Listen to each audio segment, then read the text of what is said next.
చాలా స్పష్టంగా కనిపిస్తుంది. సో గత 5 సంవత్సరాల్లో ఎందుకు ఎప్పుడు మాట్లాడలేదు? అనేక సందర్భాల్లో మీకు అవకాశం ఉండదు కదా, మోదీ గారితోటైనా దీనికి సంబంధించి డిస్కస్ చేయొచ్చు కదా. అయితే ఇంకొక డౌట్ వస్తుంది నాకు పార్థసారథి గారు. చాలా సందర్భాల్లో జగన్మోహన్ రెడ్డి గారు తిరుమల వెళ్ళినప్పుడల్లా కూడా మోదీ గారికి వెంకటేశ్వర స్వామి వారి యొక్క విగ్రహంతో పాటు ఒక శాల్వా, అదేవిధంగా శ్రీవారి లడ్డు కూడా ఇచ్చేవారు. బట్ ఆ లడ్డుకి నార్మల్గా భక్తులకి ఇచ్చే లడ్డుకి ఏమైనా డిఫరెన్స్ ఉందా? బ్రహ్మానాయుడు గారు, నాకు వంగవీటి నరేంద్ర గారు మాట్లాడేటువంటి ఆయన అయితే చాలా హుందాగానే, గౌరవంగానే, మంచిగానే మాట్లాడారని చెప్పేసి నేనైతే అభినందించాలనుకుంటున్నాను. అంటే ఎవరెవరు తప్పులు చేసినా కూడా వాళ్ళందరినీ కూడా మాట్లాడాలనేటువంటి విషయం. అంటే ఎప్పుడు కూడా ఎలా ఉంటుందంటే అండి, 2004 నుంచి 2014 దాకా మన్మోహన్ సింగ్, అంటే సోనియా గారి దగ్గర పప్పెట్ లాగా ఉండేటువంటి ఒక మన్మోహన్ సింగ్ గారి యొక్క హయాంలో అనేక రకాలైన అవినీతులు జరిగాయి. ఎప్పుడు బయటపడ్డాయి అవి? అవినీతి చేసిండేటువంటిది 2004లో స్టార్ట్ చేస్తే, రెండోసారి కూడా వాళ్ళకి అధికారం వచ్చిన తర్వాత దాని తర్వాత ఎప్పుడు దానికి సంబంధించి వచ్చే దాని మీద భారతీయ జనతా పార్టీ ఉద్యమం చేసింది. అంటే అప్పుడు ఎందుకు చెయ్యలేదు అనేటువంటి ప్రశ్నను అయితే నేను ఖండిస్తున్నానండి.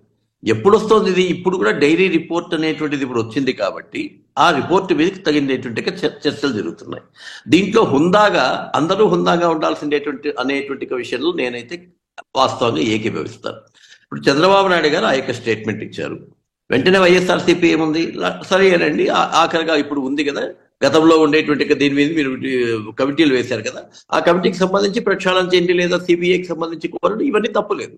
కానీ ఇక్కడ ఏమవుతుందంటే, ఆయన ఒకటి మాట్లాడానని పేర్ని నాని గాని, వల్లభనేని వంశీ గాని, కొడాలి నాని గాని, ఇంకొంతమంది నాయకులు గాని దురదృష్టవశాత్తు వాళ్ళకి ఆవేశమో లేకపోతే ఆలోచన లేదో, లేకపోతే నాయకుడి మెప్పు పొందాలనుకుంటున్నారో తెలియదు, కానీ వాళ్ళు అవాకులు చివాకులు పేలడం ద్వారా యువతలో ఉండేటువంటి వాళ్ళు కూడా అదే స్థాయికి వెళ్ళడం జరిగింది. ఇది ఇద్దరికి మంచిది కాదని చెప్పేసి నేనైతే అనుకుంటున్నాను. ఇప్పుడు వాళ్ళు నరేంద్ర గారు చెప్పేటటువంటి 100% వాస్తవం. ఆయన ఏ విధంగా అయితే తప్పు జరిగిందో, తప్పు జరిగినటువంటి వాళ్ళని ఖచ్చితంగా అతను మాట్లాడడం అనేటువంటిది నిజంగా అప్రిషియేట్ చేయాల్సిందేటువంటి విషయం. అయితే ఇక్కడ వచ్చేది ఏంటంటే, వైఎస్ఆర్సీపీలో ఇదే హుందాతనము ఆ యొక్క విజయవాడలో ఆ యొక్క సింహాలు వెళ్ళిపోయినప్పుడు కానీ, అలాగే లేదంటే రాముని యొక్క శ్రీరామచంద్రుని యొక్క విగ్రహాన్ని తొలగించేటువంటి విషయంలో దుండగులు చేసినటువంటి ప్రయత్నంలో కానీ, అంతర్వేదికి సంబంధించి చేసిండే ప్రయత్నంలో కానీ, లేదా మిగతా యొక్క హిందూ ధర్మానికి సంబంధించిండే విశ్వాసాలకు భంగం కలిగినప్పుడు వచ్చిండేది చేసి ఉంటే వాళ్ళని ఎవరు అనుకునేటువంటి పని లేదు. వాస్తవంగా ఎవడండి ఇప్పుడు బస్సు టికెట్ల పైన ఆ రోజు ముద్రించినప్పుడు నేను అప్పుడు అన్నా ఇప్పుడే అంటున్నా, బస్సు టికెట్ల పైన ముద్రించిండే జగన్ కాదంటే, జగన్ కాంట్రాక్టర్ కాదు. ముద్రించిండేటువంటి వ్యక్తిని కఠినంగా మీరు శిక్షించారా? కనీసం దానికి ఏమైనా రూల్స్ అండ్ రెగ్యులేషన్స్ మళ్ళా ఫ్రేమ్ చేశారా? లేదే. అదేదో రాజకీయ లబ్ధి కోసం మాట్లాడుకుంటున్నది ఎవడో చేశాడని మాట్లాడుతున్నారు. ఇక్కడనే వైఎస్ఆర్సీపీ మీద మొత్తం అనుమానం వస్తుంది. అది కూడా రావడానికి కారణం ఏంటంటే, హిందూ ధర్మం అనేటువంటి తన ధర్మాన్ని ఆచరిస్తూ ఎవరైనా ఆ ధర్మం పట్ల ఆకర్షితులైతే వాళ్ళంతకు వాళ్ళు స్వచ్ఛందంగా రావాలని కోరుకుంటుంది. ఎక్కడికి కూడా వెళ్ళి క్రైస్తవులు మంచివాళ్ళు కాదు, ముస్లింలు మంచివాళ్ళు కాదు, ఈ మతం మంచిది కాదు అని చెప్పి ప్రచారం చేయదు. అదే క్రైస్తవంలో ఉండేటువంటి వాళ్ళు ఏం చేస్తూ ఉంటారు, ప్రతి ఒక్క చోటుకి వెళ్ళి మీరు మొత్తం అంతా కూడా పూజలు చేస్తారు, ఆ దేవుడు ఏమన్నా ఉన్నాడా, రాళ్లలో దేవుడు ఉన్నాడా, నీళ్లలో దేవుడు ఉన్నాడా, ఇట్లాంటివన్నీ ప్రచారం చేస్తూ ఉన్నారు. దాన్ని కంట్రోల్ చేయాల్సిందేటువంటి బాధ్యత ప్రభుత్వాల మీద ఉంటుంది. అవి చేయడం లేదనేటువంటిదే మొత్తం సమస్య వచ్చేటువంటిది. నేను యాక్చువల్గా మా కదిరిలో ఉన్నప్పుడు అండి, క్రైస్తవులు మొట్టమొదట ఒక భజన చేస్తూ వచ్చేవాళ్ళు. సంతోషం, అందరము స్వాగతించేటువంటి వాళ్ళం, నేను చూస్తూ ఉండేటువంటి వాళ్ళం. సెకండ్ అంతా అయిపోయిన తర్వాత దేవస్థానం ముందరకు వచ్చి కరపత్రాలు ఇవ్వడం మొదలు పెట్టారు. అయ్యా, దేవస్థానం దగ్గర ఎందుకు ఇస్తారు, ఇంకెక్కడన్నా చేయండి. మత మార్పిడి కోసమా? మత మార్పిడి కోసం అండి. Okay okay. చాలా అంటే ఆ యొక్క పదాలు వింటే, మా దేవుడు టెంకాయ అడుగునా, మా దేవుడు ఈ యొక్క ఇది అడుగునా, ఇట్లాంటి యొక్క వ్యాఖ్యలన్నీ చేసేటువంటి వాళ్ళు. ఒకసారి తర్వాత లక్ష్మీనరసింహస్వామి దేవస్థానం లోపలికి వచ్చేసి అక్కడ కరపత్రాలు పంచుతుంటే, అప్పుడు నేను 82లో అనుకుంటాను నేను వచ్చాను. వచ్చిన తర్వాత మేము గౌరవంగా చెప్పాం, వినకపోయే వాళ్ళకి పోలీస్ కంప్లైంట్ ఇచ్చాం. అప్పుడు పోలీసు ఉండేటువంటి వ్యక్తి ఒక క్రిస్టియన్, వాళ్ళు ఇష్టం అండి, వాళ్ళు చేసుకుంటారు అన్నాడు. సరే, ఇంక మేమేం చేయాలా? మేమేం చేసాము, దానికి తిరగబడలే. వాళ్ళ మీద మేము దాడి చేయలే. సరే నువ్వు చేసావు కదా అని మేము కూడా అప్పట్లో జట్కాలు ఒక మైకు పెట్టుకొని వాళ్ళు ఎక్కడికి పోతారో అక్కడనే మా ధర్మ ప్రచారం చేసుకుంటూ వెళ్ళాం. కూర్చున్నారు, దాని తర్వాత ఎవడూ చేయలే. అంటే నేనేమంటానంటే సామరస్యం అనేటువంటిది నువ్వు క్రైస్తవ దురదృష్టం అండి. ఇది హిందువులుగా ఉండేటువంటి వాళ్ళం నేను ఈ రోజు కూడా గర్వంగా చెప్తా. వెంకటేశ్వర స్వామిని ఏ విధంగా ఆరాధిస్తానో, క్రైస్తవునికి ఉండేటువంటి యేసుక్రీస్తును అదే విధంగా గౌరవిస్తా, అల్లాను అదే విధంగా గౌరవిస్తా. మీరు చేయండి ఆ పని. వైఎస్ఆర్సీపీ పార్టీ తరఫున క్రైస్తవ మతానికి అలాగే ఇస్లాం మతానికి అందరూ దేవుళ్ళు ఒక్కటే అనేటువంటి వాక్యాన్ని చెప్పాలండి. నరేంద్ర గారు రెస్పాండ్ అవ్వండి. చెప్పరు వాళ్ళు చెప్పరు. వాళ్ళ మతంలో ఎంతసేపు అయినా కానీ మా దేవుడు ఒక్కడే గొప్పవాడు, హిందుత్వం ఎప్పుడు అట్లా చెప్పదు, అందరూ దేవుడు ఒక్కటే అంటుంది. ఈ ఒక్క వాక్యాన్ని ఆ పార్టీల వాళ్ళు చెప్పమనండి బహిరంగంగా. పెట్టుకోండి సార్, ఇది సెక్యులర్ కంట్రీ సార్. దీనిలో ఏదైతే మనం స్వాతంత్రం వచ్చిన టైంలో జరిగినటువంటి తప్పిదాలే అనుకోండి, నిర్ణయాలే అనుకోండి, ఏదైనా కానీ మనందరం స్వాగతిస్తున్నాం. ఏది అన్ని కులాలు మతాల వాళ్ళని తీసుకొచ్చి పెట్టుకున్నాం. ఇంకోటి గొప్పతనం ఏంటంటే హైందవ ధర్మంలో ఉన్నటువంటి మంచో చెడో తెలియదు కానీ అందరినీ కూడా హక్కుని చేర్చుకుంటాం. అండ్ అవతల వాడు మన గుడికి వచ్చి దండం పెట్టుకుంటున్నాడో లేదో కూడా ఆలోచించాం. కానీ మనం అవసరం అయితే మాత్రం వెళ్ళి చర్చికి వెళ్తాం, మస్జిద్కి వెళ్తాం, సిక్కులు సంబంధించినటువంటి వాళ్ళ యొక్క గుళ్ళకి వెళ్ళి వస్తాం, గురుద్వారాలకి అన్ని వెళ్తాం. కానీ మనం మాత్రం ఎవరిని కూడా నువ్వు మా గుడికి ఎందుకు రాలేదు, బొట్టెందుకు పెట్టుకోలేదు, మేము ఇచ్చిన ప్రసాదం కళ్ళకద్దుకు ఎందుకు తినలేదని చెప్పని అడగం. అది మనకి పెద్దలు నేర్పించినటువంటి ఒక గొప్ప మంచి అలవాటే అనుకోండి, లేదా మన యొక్క జీన్స్ లో ఉన్నటువంటి ఒక మంచి బుద్ధి అనుకోండి. ఇది సెక్యులర్ ఎప్పుడైతే మనకు ఉన్నటువంటి ఈ దేశాన్ని మనం అందరిని ఎలా అయితే గౌరవిస్తున్నామో దాని ప్రకారం వెళ్ళిపోతుంది. డెమోక్రసీలు ఎవరు కూడా అధికారంలోకి ఎక్కిన తర్వాత ఈ పర్టికులర్ కులానికి సంబంధించి మీరు చేయండి, ఈ పర్టికులర్ కులానికి మీరు సంబంధించింది చేయండి అని చెప్పని ఎప్పుడు ఎవరు ఏ ముఖ్యమంత్రి గాని ఏ ప్రధానమంత్రి గాని మాట్లాడకూడదు.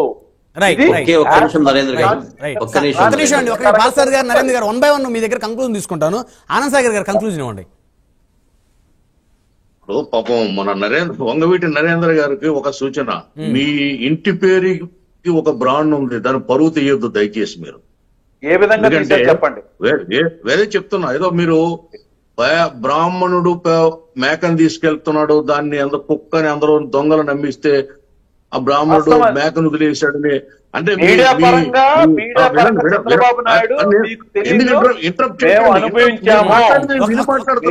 నా టైంలో రాకూడదు, నా టైంలో మీరు రాకూడదు. దయచేసి మాట్లాడకండి, దయచేసి మాట్లాడకండి. ఒక్క నిమిషం నరేంద్ర గారు, వారు అయిపోయిన తర్వాత వారు దాని మీద మీరు రెస్పాండ్ అవుతారు. మీరు మాట్లాడింది నేను ఆశాంతం విన్నాను, చాలా ప్రశాంతంగా.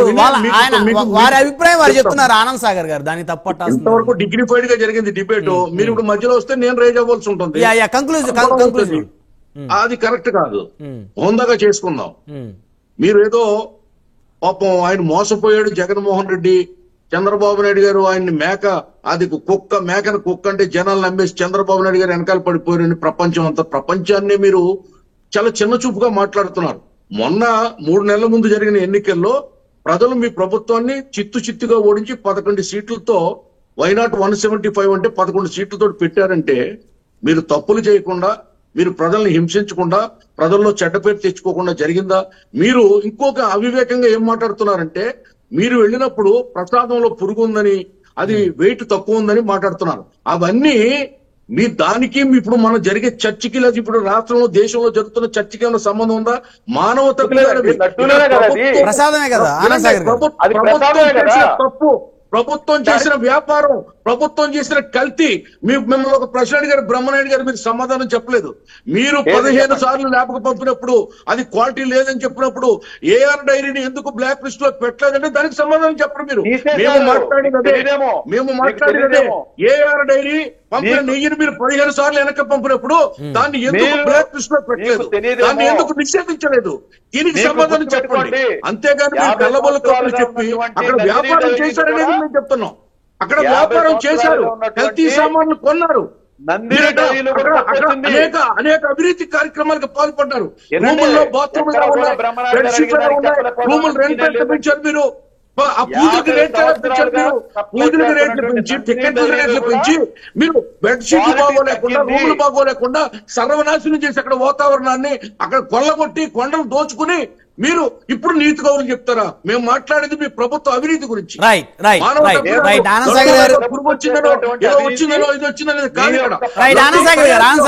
లడ్డు తయారీలో మీరు వాడిన వస్తువులు నాసిరక వస్తువులని డబ్బులు పెట్టారు.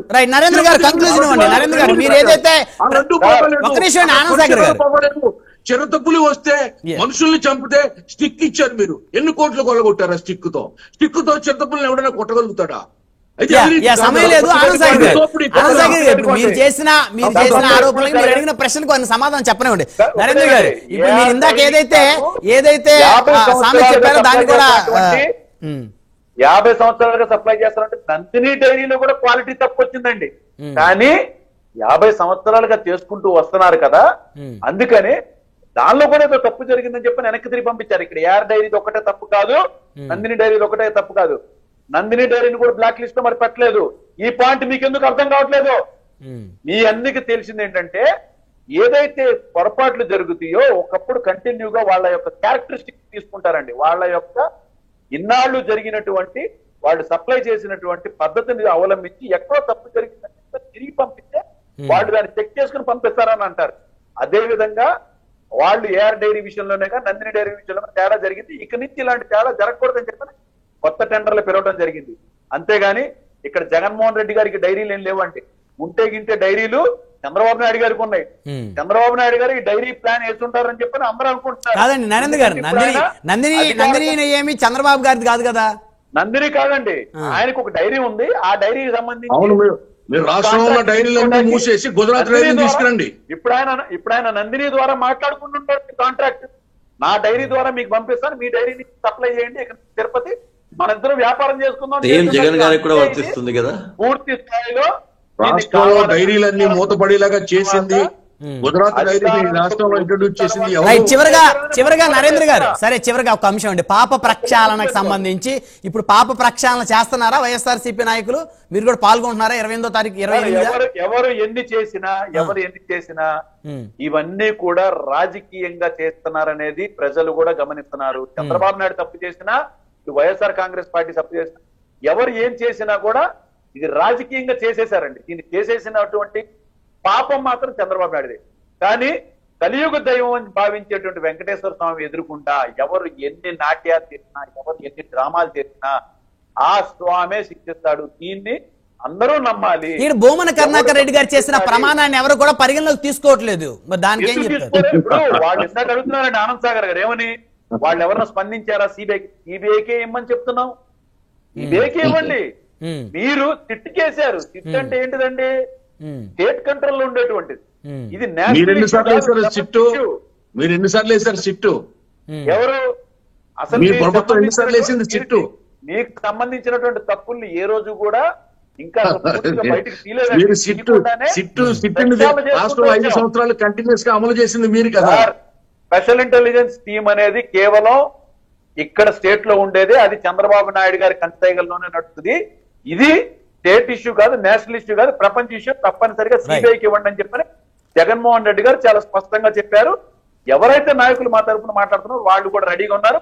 ఎవరైతే ఇంతకు ముందు టీటీడీ చైర్మన్లు చేశారో వాళ్ళు కూడా ఏమంటున్నారంటే మేము కుటుంబ సమేతంగా వస్తాము అన్నదానికి ఎక్కడంటే చంద్రబాబు నాయుడు స్పందలేదు.